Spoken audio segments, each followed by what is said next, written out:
Side लड़ जाओ। महाप्रभु रामलाल का परिचय सारे विश्व में आदि से अब तक किसी न किसी रूप में आप आते ही रहते। त्रेता में आराम रूप में, द्वापर में कृष्ण रूप में, कली काल में और फकीर फुकरात बहुत आए, परंतु ये पोस्ट नहीं थी जो कलयुग में एक दिव्य प्रकाश के दाता,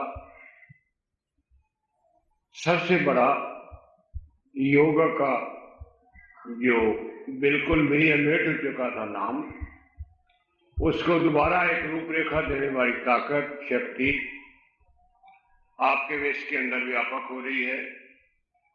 काक विशंति महर्षि के लेख अनुसार और आपकी कुंडली के लेख अनुसार और आपकी लाइफ के अनुसार ये सिद्ध होता है कि ये अनेकों कलाओं से भरपूर ये मेरी आत्मा में प्रभु आपके लिए आए हैं। क्या बताने है? दो नाम है, एक नाम है योग, एक नाम है भोग। अब आप सोचिए, भगवान राम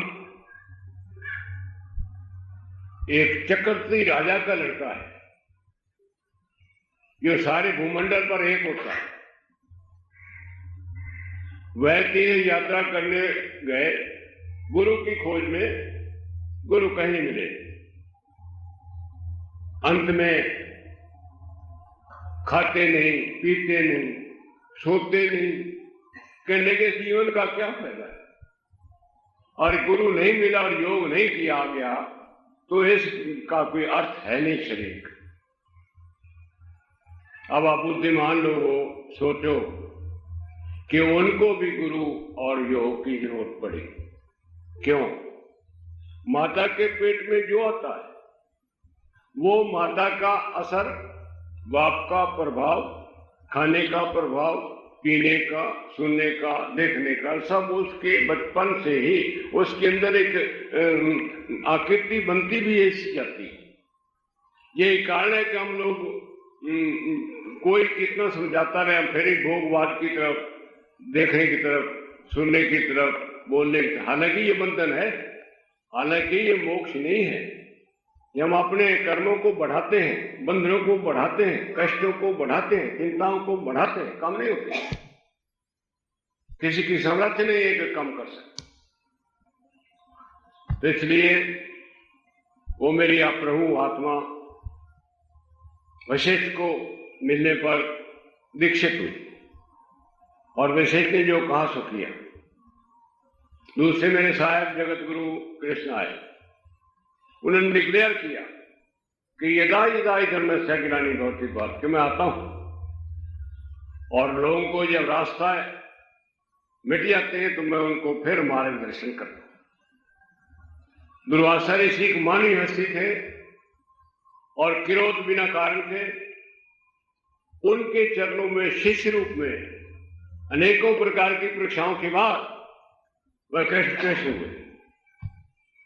उनको कोई कह नहीं सकता कि उनमें कोई एक उंगली वाली हो। आजकल के ज्ञानी लोग क्या कुछ कहें, पर भगवान कृष्ण एक बड़ी पावर और एक गुरु, एक भगवान के रूप में हमें मानते हो।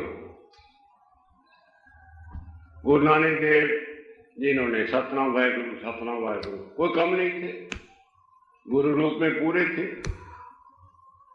कबीर हुआ, रामानंद हुआ, ये सब हमारे आत्मा आकर उन्होंने जो काम किया, आपको भी हमें वही करना है। दूसरे काम में हम अपना समय जाया करते हैं, नाश करते जा रहे हैं। जो हमें धन दिया गया था श्वास रूपी, वो श्वास हमारा 24,000 रोज जा रहा है और ये नित्य प्रति यमदूतों की तरफ जा रहा है, मौत की तरफ जा रहा है। कोई रोक नहीं सकता, इस रास्ते रुका नहीं सकता कोई। दूसरे आजकल के हमारे महाप्रभु विद्वान है, सारा खानदान ही विद्या का भरा हुआ है, ज्योतिष त्रिकालदर्शी ज्योतिषी, बड़े बड़े राजाओं की कुंडली देखने वाले और वो उनके घर जन्म हुआ तो ज्योतिष तो आ गया। वैदिक आज तक चलता उनके खानदान में। सोना तक मेरे प्रभु कहते थे ये बूंदे डालो और तांबे के ऊपर इसको जोश दो तो सोना हो सकता है। इसके अलावा एक तीले के ऊपर दवाई रखते और बंदे को घी पिला देते और बंदा बिल्कुल सही हो जाता। तो यानी इतने निपुण थे वो, और पुड़ियां बांधते जाते थे, किसी से लेना नहीं। उपकार आप मानिए, सत्य मानिए, एक विद्वान होकर दूसरी कोई पोस्ट उसको आज तक मैंने नहीं देखी, विद्वान ही है। एक प्रकांड ज्योतिषी होकर दूसरी उसको किसी प्रकार की कलाओं में मैंने नहीं देखा। आपने देखो तो बता देगा। तीसरा एक हमारे देश के अंदर विद्या है, वैद्य विद्या, कि बंदे को हाथ से, बंदे को दृष्टि से देख लेना चाहिए क्या है, क्या रोग है, कैसे इसको ठीक करना है। कामिल वैद्य, तीनों वैद्यों के, तीनों विद्याओं के ज्ञाता। अब सोचिए कि क्या उनको और जरूरत थी? एक ही काफी है सम्मान लेने के लिए, पेट पालने के लिए, देश के अंदर जय जयकार करवाने के लिए बहुत है। परंतु तीनों विद्याओं को होते हुए भी आपने जंगलों में, पहाड़ों में, गांवों में, बड़े बड़े कठिनाइयों में का टाइम पास किया, जो आज तक किसी ने मृत्युलोक पर आकर इतना मार्च नहीं की गुरु प्राप्त करने के लिए। छोटी मोटी बातों के अंदर राम को भी घर में मिल गए और जगत के गुरु कृष्ण को भी घर में मिल गए।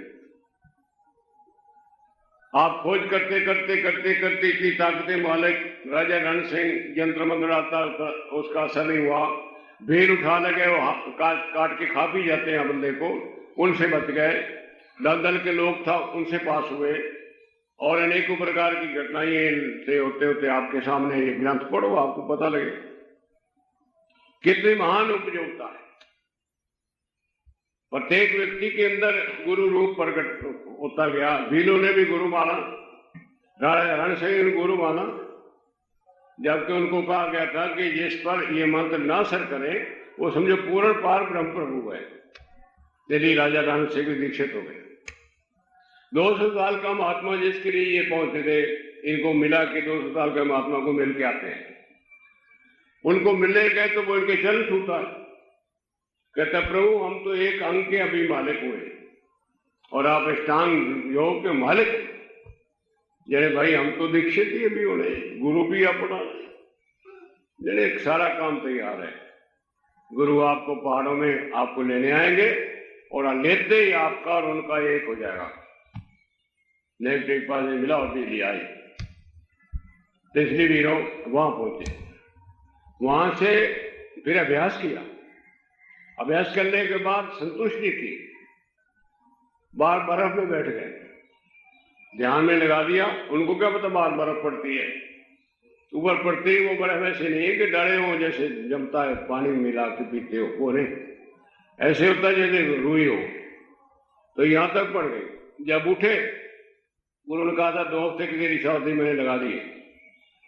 आदि व्याधि से रहित समाधि, वो एक निराली सी ताकत है, निराली सी शक्ति है, निराली की अवस्था है, वो अवस्था प्राप्त थी। जब उठे तो देखा मैं तो सारा जाम हो गया हूं, और प्रभु रामलाल जी तो 6 महीने के बाद उठेंगे, तो मुझे कौन उठाएगा भाई। इतना संकल्प भी हुआ, अंदर से लंबा हाथ आया और जाल दिया सारा। माँ प्रभु समाधि भी लगे हुए और इधर इनका काम भी कर गए। बस धूप निकली तबीयत सही हुई। 300 साल 400 साल के महात्मा वहां जिनके अंदर प्रभु जी रह के आए और गुरु के बारे में पूछा, जिन्हें इसका तो ये है, सबका गुरु ही है, जो जो आता जाता है वो सब इनको गुरु मानता है, उनके ये आप दीक्षित हो। फिर उनके पत्थर ढोते रहे, सिंहासन बनाते रहे, उनके बैठने की जगह बनाते रहे, कंद फूल फल तोड़कर आए हुए अतिथियों को सत्कार वरदानंद महाप्रभु श्री रामलाल पार ब्रह्म अनाथ नाथ